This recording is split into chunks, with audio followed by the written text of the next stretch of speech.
Ayun. So, good evening guys. Ngayon po ay Friday, October 24, 2025 at walang sawa. Laglag na naman yung index natin. So, mapula, yung mas mapula ngayon yung Friday natin kasi nag-break tayo ng yung movement for the week, oh.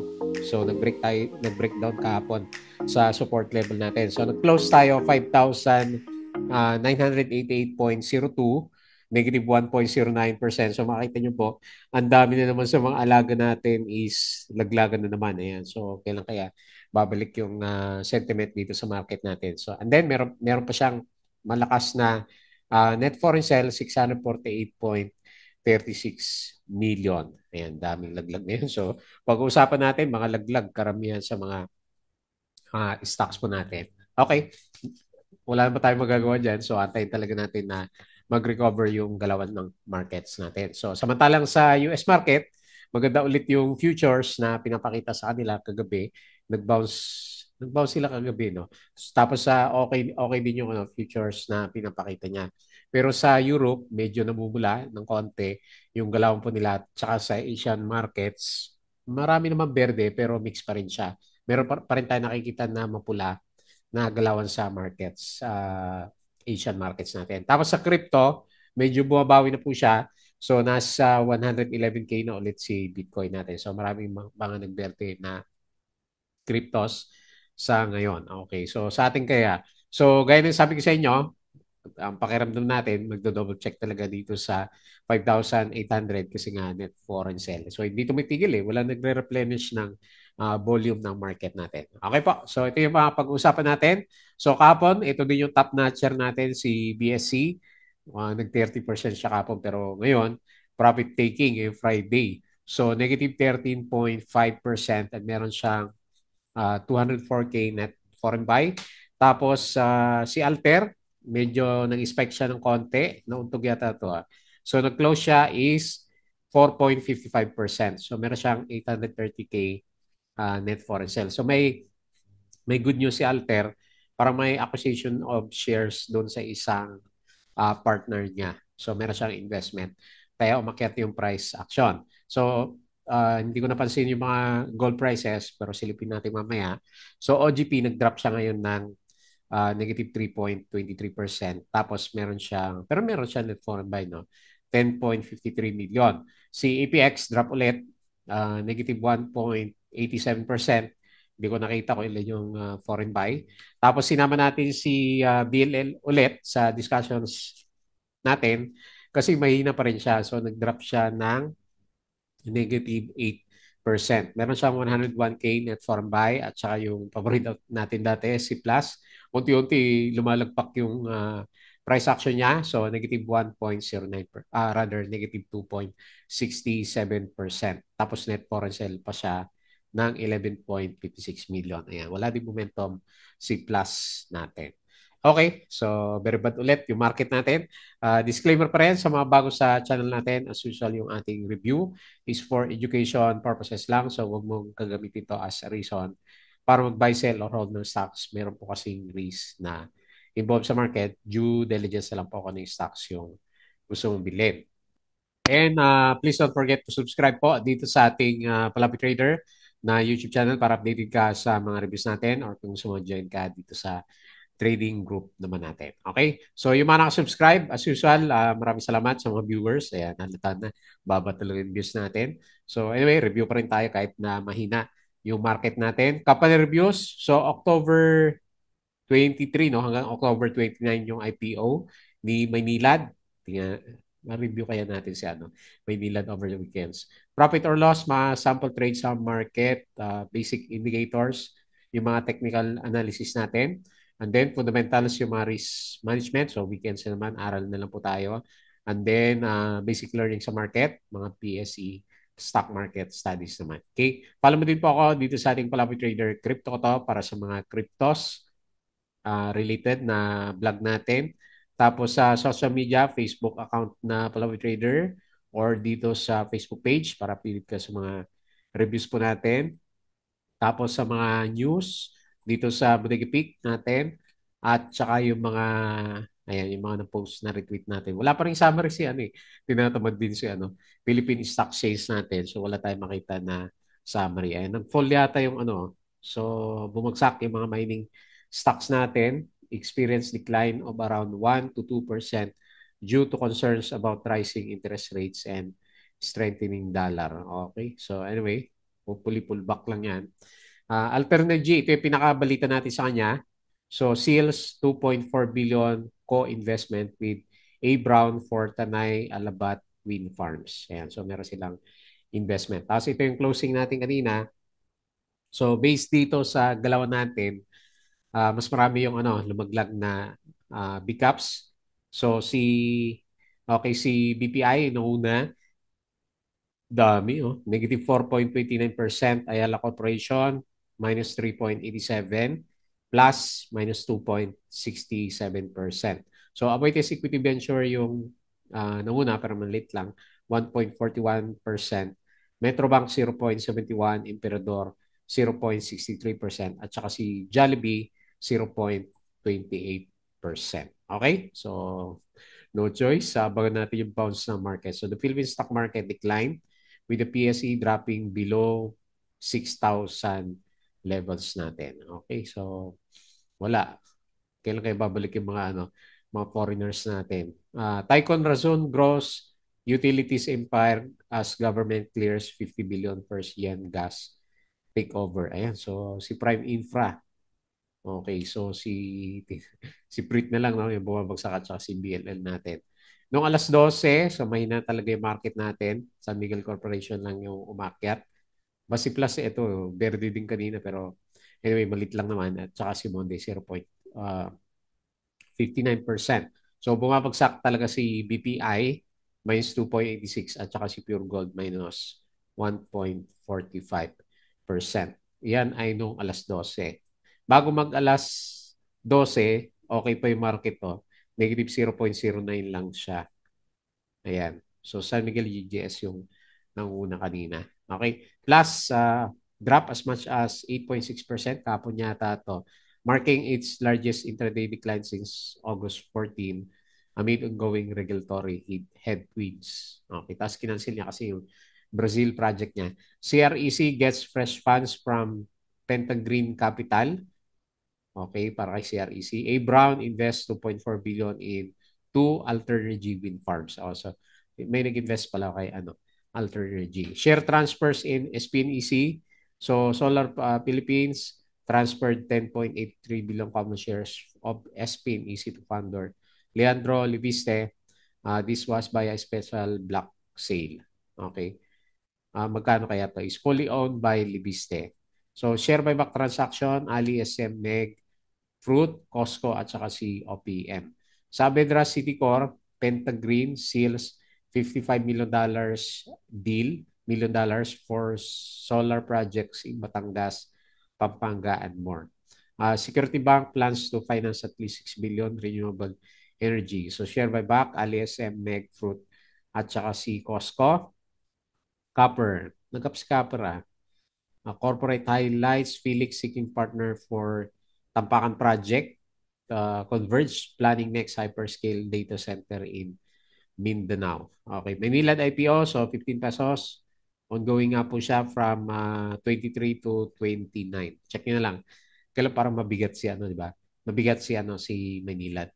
Smartcom, ano kaya mangyayari kay MWC natin? Smart Communications has launched the Infinity Plus plan. Maynilad IPO, ongoing na po. Tapos, will you buy Maynilad IPO? May survey. So, ang sabi is, mas marami yung ayaw. Okay, share buyback si Ali. Tapos, BSP. So, nag-steady lang siya sa 5%. Taas pa rin. Asian Stocks Mix. Daily Notes. Maynilad Sustained Growth. Pizza lowering fair value estimate to 7.9. Kaso hindi na masyadong trade si pizza natin, di ba? So wala din siya masyadong volume. Okay, so ito yung mga balita. Patalastas ulit yung mga gusto ng guide sa trading sa market. Sali lang po kayo dito sa Patreon po natin. Okay? So tingin tayo dito sa galawan ng market. Super bearish yung yung mga blue chips natin, mapula lahat. Ayan, halos lahat nag-drop pala. Nako naman, di maganda yung yung closing ng weekends natin, kung kailan Friday, saka siya nag-drop na malakas.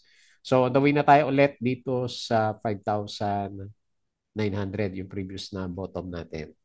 Mukhang dyan na pupunta kasi malakas po kasi yung net foreign sale pa rin sa market natin. 648.36 million. Laki niyan. Net foreign sale. So 5,988, negative 1.09%. So okay, nagdilang anghel. Yung hypothesis natin dito ay PSC kasi wala momentum. Umakyat siya, nag-green siya minsan. Pero wala din namang karga yung market natin. Downtrend yung simula July, August, September, October. So 4 months ng downtrend yung galaw po ng markets natin. Anyway, wala na tayong magagawa. Sabihin natin, antay natin na magbalikan yung mga foreigners natin. Nautog ulit yung ating RSI. Nag-cross down na yung itsura ng MACD formation natin. Okay? So, tingin tayo dito sa mga movers. Meron ba? Mga penny stocks yung movers. Okay, may Apollo. May follow-up si Apollo. Ba't di ko nasama dito sa review natin? 5.88%. Tapos, yung may volume. Alter. Nilagay ko si Alter. 4.55%. Nakalimutan ko si Apollo. Tapos si IMI, 3.6%. Diretso. And then si Wilcon, 3.29%. So, lumalaban. Gustong bumalik. Oldie. Nag-10% to kanina, no? Ayun, no? So, siya. May paparamdam. Kailan nag-close siya? 2.5%. Nauna si Alter halos 10% yata si Alter. Tapos ito naman sumunod si Oldie. Nag-more than 2%. Kailan parang trap. Kasi nag-drop sa 2.5 na lang siya sa closing. Okay, so yun po yung mga movers ng market natin, si SCPO, nasa bounce area. So dito tayo sa mga losers. BSC ngayon na una, negative 13.5. Naku, may trap na naman si BSC. Tapos, next, BLL, 8%, negative. Wala na, naubos yung value ni BLL natin. ATI, minus 5.1%. Ayun, nagbe-breakdown na. Tapos si Lipanto, minus 3.5%. Dito, hindi natin pag-usapan si dito, no? Pero lalim din, no? Grabe yung pagka-bearish ni dito. Parang nakita ko yung galaw ni Shortpass dito kay kay dito natin, no? Wala pa rin siyang no? Wala pa rin recovery. Below pa rin siya ng MA 100. Nasa na yung next na telco. Ilang taon na ba to si dito natin? 3 years na yata to, no? Okay, nasa lock sa ilalim yung investment. Tapos si PX, Felix Mining, drop ulit. Minus 3.39%. OGP, minus 3.23%. Kinain din pala yung mga bounce kahapon ng mga mining stocks. Okay, so bad market. So tingin tayo dito sa global markets natin. Buti pa nga dito di ba? Medyo maganda yung pinapakita na galawan ng mga price action nila.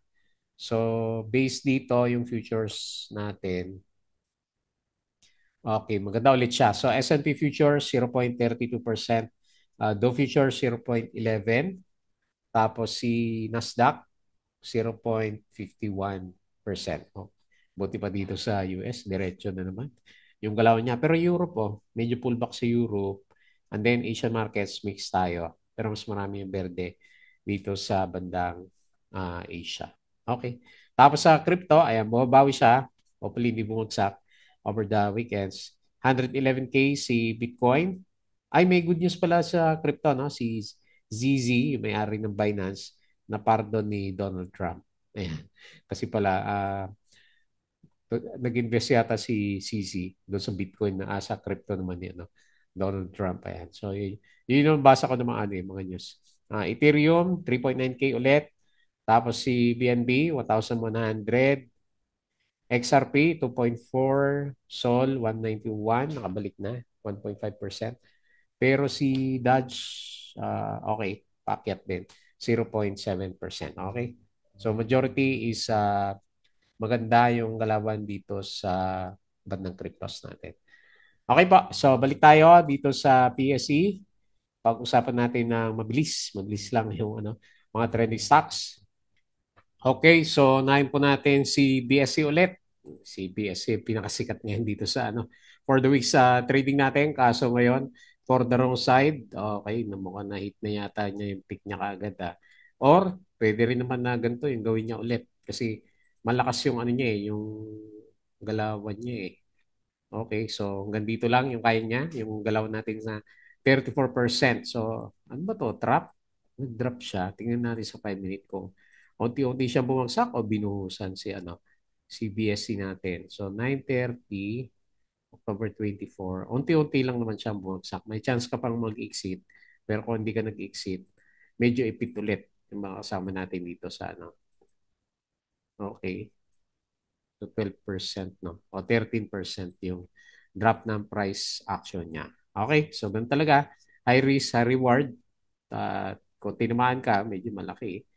Pero 13%, no? Okay. Kung kaya nilang i-bounce by next week, then pwede pa. So, ang pinaka-support na natin sa kanya, kasi malakas yung volatility, yung dito na lang sa ano, MA9, yung tinitingnan ko sa kanya. Meron pa ba? Meron pa kayong galaw si ano, si BSC natin. Kasi pero kung titignan mo, mas marami pa rin may hawak sa kanya eh. Kasi ito malaki yung volume niya. Tapos ito medyo mas malit yung price action niya. Okay, so tignan lang, na lang natin. Next week, kung ganun talaga yung, ano, yung labanan kay BSC natin, baka balikan to by next week for a potential bounce. Pero may ugali siya, no? Nag-pump and then nag-die down yung, ano, yung price action niya. So watch out na lang kung ma-break yung support natin malapit dito sa 0.13. Ayan, bullish pa rin naman lahat ng indicators niya. Medyo late kasi yung ano yung mga to eh. So hindi nakakasabay sa ano, price action. So nag-close siya 0.1410, negative 13.5% and meron siya malit na net foreign buy 204K. Okay. So ganun talaga. At tignan natin yung next. Wala ako doon na. So ingat lang talaga sa ano sa mga gantong galaw, mabilis. Pero kapag tinamaan siya, mabilis din yung pag-drop natin. So kagaya naman nangyari sa mining stocks natin. Saglit, ano ba nangyari sa gold? Hindi ko nasilip kanina. So silipin natin para makita natin yung galawan niya. Naku, ayan na. So kita mo yung candle niya, medyo bearish si ano, si gold. So maghanap ng support to, mga 3.9 siguro, no? Yung pinaka-support niya yan. Kaya pala takbuhan na sa ano, mga mining stock. So ingat na lang po. Kasi ano yan eh. Masiso talaga yung ano, yung galawan niya. Next, si Alter. So meron siyang catalyst kanina, pumitik siya. Umabot siya ng hanggang halos 10% kanina si Alter. So nagkaroon siya ng breakout. Pero may mapapansin mo, may mga volume na rin siya. Ano? Yan. So, hindi mo lang masabi talaga na ano, may makakaalam na balita eh, bago pumitik yung, ano, yung stocks natin. So, anyway, tingnan natin sa 5 minute chart anong oras bumaba yung price action natin. Malalaki kasi yung, ano, yung pitik niya. Isang pitik niya is mga 3% siya. Okay, so nag-close siya 4.55, 0.92, and meron siyang 830K net foreign sell. Okay? So, abang-abang na lang yung mga sumalo kanina. Nauntog sa ano Well, tingin natin parang may volume naman si ano eh. Ayun 9.68 million yung ano volume niya. So, ilalagay ko ang resistance dito sa 0.98 natin. And then, yung RSI is, syempre, breakout na rin din. Parang parabolic din yung ano niya, no? O hindi rin, no? Unti-unti lang siya umakyat yung mga indicators na rin. Okay, so hopefully recovery para kay Alter. Gaano kalaki siya or ka-drop sa IPO price? 20%, pwede. Pwede pa, no? Pwede pang habulin si, ano, si Alter. Okay, so hopefully tuloy-tuloy yung ano, recovery niya kasi may mga investment sa kanya. Next, si OGP. Ito na, yung mga nag-drop na mining stocks. So, naghanap ng support si OGP. Pares na pares yung itsura niya sa ano, sa gold natin. Ako, babalik yata tayo dito. Nilagay ko na dito kahapon. Sige, ilagay ko na lang muna dito. Although pinaka-support niya talaga dito sa 25.4 pero nag-bounce kasi. So tingnan natin kung mag-bounce din siya. Kasama ng Dow G na to dyan sa area na yan. So ang mahirap lang kung sa peak ka bumili, so drop pa rin siya ng more than 20%. Okay? So yung RSI mahina, MACD mahina. Ayan. Ingat na lang sa mga magalaw na mining stocks natin. Pero panalo, syempre, kung na-timingan mo naman na bantayan na dire-diretso yung price action. So, nag-close siya, 27, minus 3.23% and 10.53 million net foreign buy. Pero sumasalo kahit pa paano. Next, sa mining stocks ulit, APX, pinakasikat natin ng mining stocks, ayan, nag-pull back. So, magre-retest ng support o pwede rin naman profit taking lang yung ngayon. Kailangan yung indicator niya hindi makasabay, no? Medyo bearish siya. Sobrang bearish ng indicators na sa kanya. So, watch out sa mga breakdown sa support, mga 9 pesos, yun ang mga psychological level natin. So, nag-close siya ng 9.4, drop, malit lang naman, negative 1.67 for today, malit lang. And then, 17.37 million net foreign buy. So, watch out sa support level natin. Okay, next, BLL. So, based dito sa galawan niya, mukhang wala pang bottom si BLL natin, lalim. So, RSI 20, wala may gusto nito kasi okay, yung market kasi natin, basta may, lalo na ngayon, medyo may na yung market. Kung may negative news yung individual stocks, malakas talaga mag-drop yung yung price action na yun. Na-break pa yung pinaka-support level. Medyo malayo yung support nito. Pero kasi isipin mo, valuation kasi yung hindi naman sa dinaya siya, mali lang yung valuation niya. Okay, okay naman yung yung earnings niya, kailangan talaga may negative sentiment. 0.7 yung pinaka-next na support kasi na-break na siya. Hanap tayo. Okay, so talagang 0.7 yung pinaka-next na support. Sa ayaw man natin at sa gusto. Hopefully, mag-bounce siya by next week. Ayan, para sa mga syempre, mga investors din natin kay BLM. Medyo malalim yata yan. No? So, ilagay ko na lang psychological. Tanda mo na lang yan, 0.7. 0.8 yung next na psychological support. So, alam mo na yung pinakadahilan, negative sentiment sa mga bilyar stocks. So, 0.92 yung close, minus 8%, and 101K net foreign buy. Okay? So, bearish, RSI 20 na lang. Siguro sa mga RSI 10, 12, yun. Marami nang may appetite ulit kay BLN natin. Pero isa direction, no? So, naka-base tayo dun sa sentiment na yan.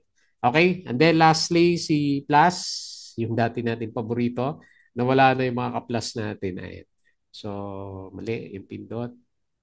Tanggalin natin to. And then, balik natin si Plus. Okay, so wala. Kahit ako, pakiramdam ko din kay Plus, magdo-double bottom din sa o triple bottom dito sa 18.2. Wala siya kasi momentum Ayan, walang Tapos, meron pa mga kasunod na na net foreign sell. Ayan, ganyan na yung chart natin. So, nag-close tayo 20.05, minus 2.67% and 11.56 million net foreign sell. Anyway, overall weakness naman yan lahat. Lahat is nagda-drop lalo na yung mga wala pa kasi yung summary, mga banks natin, no? Mga bagsak din yung mga price action nila. Okay, so ganyan na lang muna. Bearish din yung sentiment natin kay Plus. Okay po, so yun na lang muna yung ating review dito sa market natin. Ipahinga na lang natin yung bad market natin. Eventually, babalik din naman Kailan, ang tanong kasi kailan di ba?